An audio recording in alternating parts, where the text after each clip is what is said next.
모세와 아론과 나답과 아비후와 이스라엘 장로 70인이 올라가서 이스라엘의 하나님을 보니 그의 발 아래에는 청옥을 편 듯하고 하늘같이 청명하더라.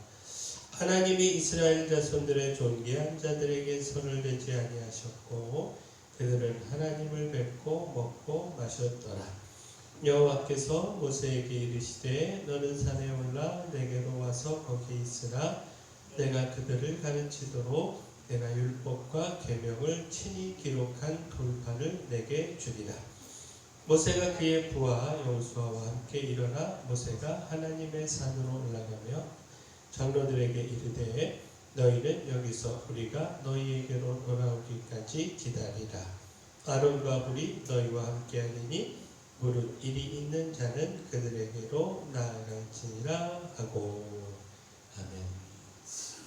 오늘 우리가 함께 읽을 말씀 출애굽기 24장, 요한복음 3장, 욥기 42장, 고린도후서 12장 말씀입니다. 함께 나눌 주제는 더 중요한 것입니다. 우리는 항상 더 중요한 것을 생각해야 한다라는 겁니다. 당장 눈앞의 것이 아닌, 내가 중요하다 생각하는 것이 아닌 하나님께서 더 중요하게 여기시는 것, 바로 이것 생각하고 따라가야 한다라는 겁니다. 자, 먼저 무엇이 더 중요한가? 거듭남이 더 중요합니다. 생명의 주님을 믿고 생명을 얻는 것, 거듭나는 것, 이것이 더 중요하다라는 겁니다.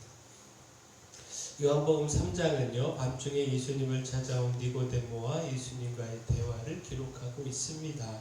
근데 주목할 말씀이 표적을 보고 찾아온 니고데모에게 예수님께서 거듭남에 대해서 말씀하신 겁니다.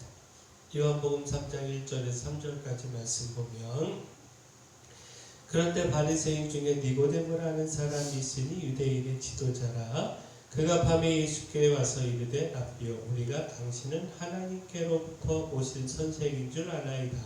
하나님이 함께 하시지 아니하시면 당신이 행하시는 이 표적을 아무도 할 수 없음이니이다.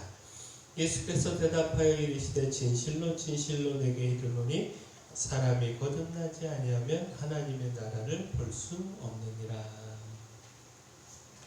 자, 니고데모가 예수님께서 행하신 표적을 보고 왔다는 사실을 놓치지 말아야 하는데, 그 놀라운 표적으로 인하여 예수님을 하나님께로부터 온 선생이라고 고백을 했습니다. 니고데모의 관심은 표적에 있었습니다. 그러나 예수님은 표적이 아닌 거듭남을 말씀하셨습니다. 예수님의 관심은 거듭남에 있으셨습니다. 거듭나지 않으면 하나님의 나라를 볼 수 없다라고 말씀하시며 거듭남의 중요함을 말씀하셨습니다. 따라서 예수님을 믿음과 성령의 역사로 거듭나야 하며 심판과 멸망이 아닌 영생에 이르러야 한다 가르치셨습니다. 자, 결국 무엇입니까? 표적보다 중요한 것, 거듭남이다 라는 겁니다.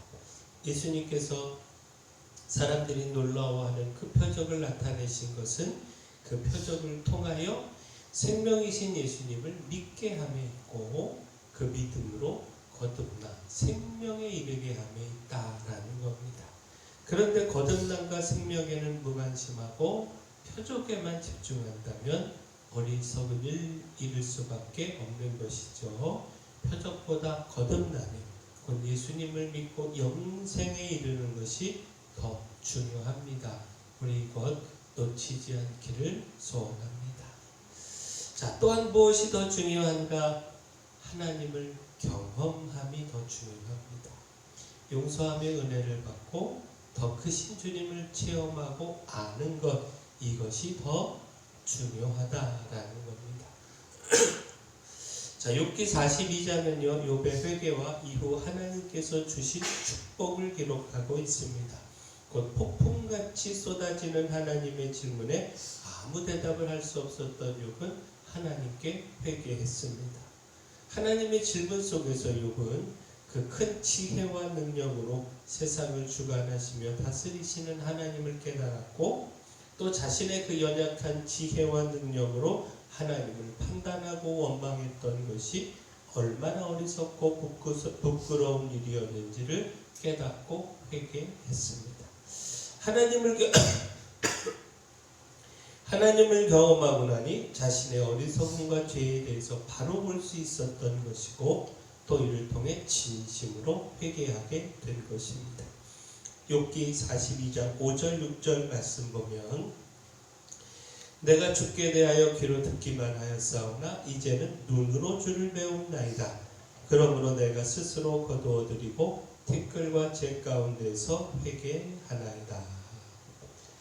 자, 이후 하나님은요 욥의 회개를 받으시고 그의 삶을 회복시켜 주셨습니다. 욥의 곤경을 돌이키시고 욥이 잃었던 모든 소유를 회복시키셔서 이전의 소유보다 갑절을 주셨습니다. 그의 모든 형제 자매와 이전에 알던 모든 사람들과의 관계도 회복시켜 주셨습니다. 또한 아들 7과 딸 3 등 자녀도 다시 주셔서 그 아픔을 위로하셨고 또 그 딸들은 모든 땅에서 그처럼 아리따운 여자가 없었다 이렇게 말할 만큼 아름답게 자라게 하셨습니다. 자, 이처럼 욥은 잃었던 모든 것을 회복할 수 있었습니다. 하나님께서 처음보다 더 크게 주신 복을 받아서 누릴 수 있었습니다.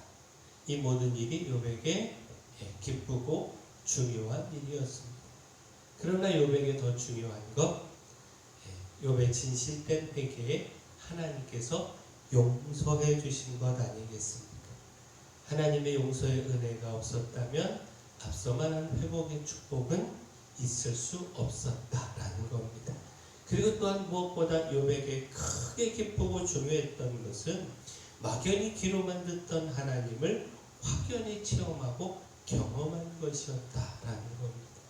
그 얻은 갑절의 소유보다 하나님을 더 깊이 알고 만나고 경험하는 것, 이것이 더 크고 중요한 복이었다라는 겁니다.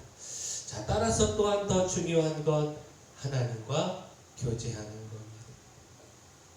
출애굽기 24장은요 출애굽한 이스라엘 백성들이 하나님과 언약을 체결한 말씀과 모세와 아론과 나답과 아비후와 70인의 장로들이 하나님 가까이 나아가 교제한 것을 기록하고 있습니다. 출애굽기 24장 9절에서 11절까지 말씀 다시 보시면 모세와 아론과 나답과 아비후와 이스라엘 장로 70인이 올라가서 이스라엘의 하나님을 보니 그의 발 아래에는 청옥을 편듯하고 하늘같이 청명하더라. 하나님이 이스라엘 자손들의 존귀한 자들에게 손을 대지 아니하셨고 그들은 하나님을 뵙고 먹고 마셨더라.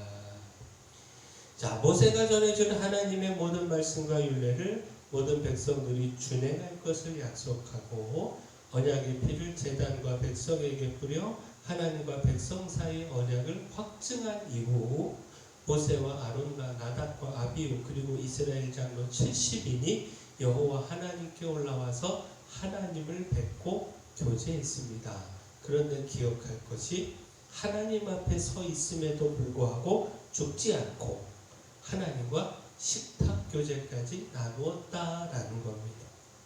그 누구도 하나님 앞에 바로 설 수 없고 또 그랬다가는 죽임을 당할 수밖에 없는데 하나님께서 손을 대지 아니하셨다라는 겁니다. 하나님의 언약 안에 있기에 가능했던 것입니다. 자, 결국 무엇입니까? 출애굽하여 애굽에서의 그 노예로서의 그 고통을 벗어버린 것, 더 이상 노예로서 압제와 고역 중에 살지 않게 된 것, 이것도 큰 기쁨입니다. 그러나 그 기쁨이 하나님의 언약의 백성으로서 하나님과 교제하는 삶으로 이어지지 않으면 의미 없을 수밖에 없다라는 겁니다. 하나님의 출애굽의 구원은 그 백성을 하나님의 언약의 백성 삼고자 함에 있습니다. 따라서 출애굽의 구원을 넘어서 하나님의 언약의 백성이 되어 하나님 앞에서 놀라운 교제를 나누는 것, 이것이 더 중요한 일이다라는 겁니다. 바로 이 일을 무엇보다 기뻐할 수 있어야 한다라는 겁니다. 따라서 마지막 무엇이 더 중요한가? 그 알고 교제한 주님을 증거하는 것, 이것이 더 중요합니다. 고린도후서 12장은요 바울의 고린도 교회를 향한 사랑과 염려를 전하고 있습니다. 바울에게 있어서 그 관심은 오직 그리스도를 증거하고 높이는 일이고, 또 그 속에서 구원함을 얻은 고린도 교인들이 그 그릇된 진리에 넘어지지 않고 생명을 지켜가는 것이었습니다. 따라서 바울은요 거짓 사도들의 주장과 자랑의 헛됨, 이것을 증거하기 위해서 자신이 이전에 주의 환상과 계시를 체험했던 사실을 전했습니다. 그러나 그 체험을 자랑하는 것은 어리석은 일이며 진정 자랑할 것은 자신의 연약함임을 증거했습니다. 고린도후서 12장 5절 말씀 보면 내가 이런 사람을 위하여 자랑하겠으나 나를 위하여는 약한 것들 외에 자랑하지 아니하리라. 자, 바울이 자랑할 수 있다고 말하는 이런 사람은 14년 전에 셋째 하늘에 올라가 하늘의 신비를 경험하고 놀라운 영적 체험을 한 바울 자신을 가리킵니다. 곧 바울은 거짓 사도들이 그들의 권위를 내세우기 위해 자랑한 것보다 더 놀라운 영적인 체험을 했고, 따라서 고린도 교인들에게 그가 본 하늘의 큰 계시를 자랑하며 말할 수 있음을 나타낸 것입니다. 그러나 그런 신비한 영적 체험을 자랑하며 자신을 드러내는 것, 이건 어리석은 일이요 오직 그리스도를 전하며 드러내는 것이 중요하기에 바울은 오히려 자신의 연약함, 그 약함만을 자랑하겠다라고 말한 겁니다. 따라서 바울은 다음과 같이 고백했는데 고린도후서 12장 10절에 그러므로 내가 그리스도를 위하여 약한 것들과 능력과 궁핍과 박해와 공고를 기뻐하노니 이는 내가 약한 그때에 강함이라. 바울은 누구보다 눈앞에서 생생하게 보게 되는 그의 고난과 약함을 말하였고요. 오히려 그 고난과 약함을 통해 주님께서 크게 일하심을 전하여 자신이 아닌 주님을 증거하며 높였습니다. 거짓 사도들과 달리 바울의 관심은 자신을 자랑하고 드러내는 것이 아니라 그리스도를 전하며 나타내는 일이었습니다. 그리스도를 믿음으로 세워진 교회가 거짓된 진리에 넘어지지 않고 바른 진리와 믿음 안에서 든든히 세워져 가는 것이었습니다. 바로 이것이 더 중요한 일이었다라는 겁니다. 자, 무엇이 더 중요한가? 생명의 주님을 믿음으로 거듭나는 것이 더 중요하고, 용서함의 은혜를 받고 더 크신 주님을 체험하고 알아가고 또 주님과 교제하며 살아가는 것, 그리고 그 주님을 증거하며 살아가는 것이 더 중요합니다. 바라기 노래가 더 중요한 것, 따라서 살아가기를 소원합니다. 사랑의 주 하나님, 말씀에 순종하고 하나님을 경외하는 삶을 통해 저희와 한편 되어 저희를 위해 싸우시고 승리를 주시는 하나님의 축복을 누리기를 소원합니다. 믿음과 순종으로 하나님의 능력, 그 기적 경험하고, 무엇보다 더 중요한 것이 무엇인가 바로 알고 바로 깨닫고 믿음으로 순종하며 살게 하여 주시옵소서. 표적보다 영생이 더 중요합니다. 따라서 그 주님과 교제하며 주님을 체험하며 알아가는 것이 더 중요합니다. 그리고 그렇게 체험하고 알아간 주님 증거하며 살아가는 것이 더 중요합니다. 이것 잊지 말고 더 중요한 삶 살아가는 저희 모두 되게 하여 주시옵소서. 연약한 모든 분들 주님께서 기억하여 주셔서 주의 권능의 손으로 치료하여 주시옵소서. 주의 기적이 필요한 분들에게 주의 권능의 역사 기적 나타내 주시옵소서. 소망성전으로의 이전도 이웃진로도 주님이 선히 열어주신 믿사옵고 예수님 이름으로 기도합니다.